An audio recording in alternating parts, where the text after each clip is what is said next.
মৃত্যুর আগে দুটো ইচ্ছের কথা জানিয়েছিলেন সাংবাদিক মরিয়ম আবু ডাগ্গা। একটি তার সহকর্মীর কাছে তার জানাজায় যেন কেউ না কাঁদে, আরেকটি তার ১৩ বছরের ছেলে গাইতের জন্য মা গর্ব করতে পারে এমন কিছু যেন করে ছেলে। ইসরায়েলি বাহিনীর হামলায় দক্ষিণ গাজায় একটি হাসপাতালে কমপক্ষে ২০ জন মারা গেছেন। প্রথমে হাসপাতালটিতে বোমা ফেলা হলে আহতদের উদ্ধারে সেখানে ছুটে যান আশেপাশের উদ্ধারকারী ও সাংবাদিকরা। ১৫ মিনিট পর একই লক্ষ্যস্থলে আবারও হামলা চালায় ইসরায়েলি বাহিনী। হামলায় অন্যান্যদের সঙ্গে যে ৫ জন সাংবাদিক মারা যান, মরিয়ম তাদের একজন।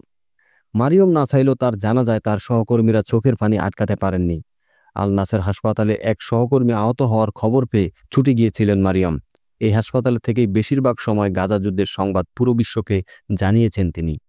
গাজায় অনেক সাংবাদিকের জন্য অনুপ্রেরণা ছিলেন ফটো সাংবাদিক মারিয়ম। সাংবাদিক হিসেবে তার পরিচিতি এসেছিল এক ট্র্যাজেডির মধ্য দিয়ে। ২০১৮ সালে গাজায় গ্রেট মার্চ অফ রিটার্ন বিক্ষোভের সময় তিনি একজন বিক্ষোভকারীর মৃত্যুর দৃশ্য ধারণ করেছিলেন, যাকে গুলি করে হত্যা করেছিল ইসরায়েলি সেনারা। বিক্ষোভের ইসরায়েলি বাহিনী গাজা সীমান্তের দিকে এগিয়ে যাওয়ায় বিক্ষোভকারীদের উপর গুলি চালিয়েছিল, যাতে ২০২ জনেরও বেশি মানুষ নিহত এবং ৯,০০০-এরও বেশি মানুষ আহত হয়। গত ২২ মাস ধরে চলমান গাজা যুদ্ধে তিনি সাংবাদিকতা করে গেছেন অবিচলভাবে। ফ্রিল্যান্সার হিসেবে কাজ করেছেন অ্যাসোসিয়েটেড প্রেস অ্যান্ড ইন্ডিপেন্ডেন্ট আরাবিয়ার সঙ্গে।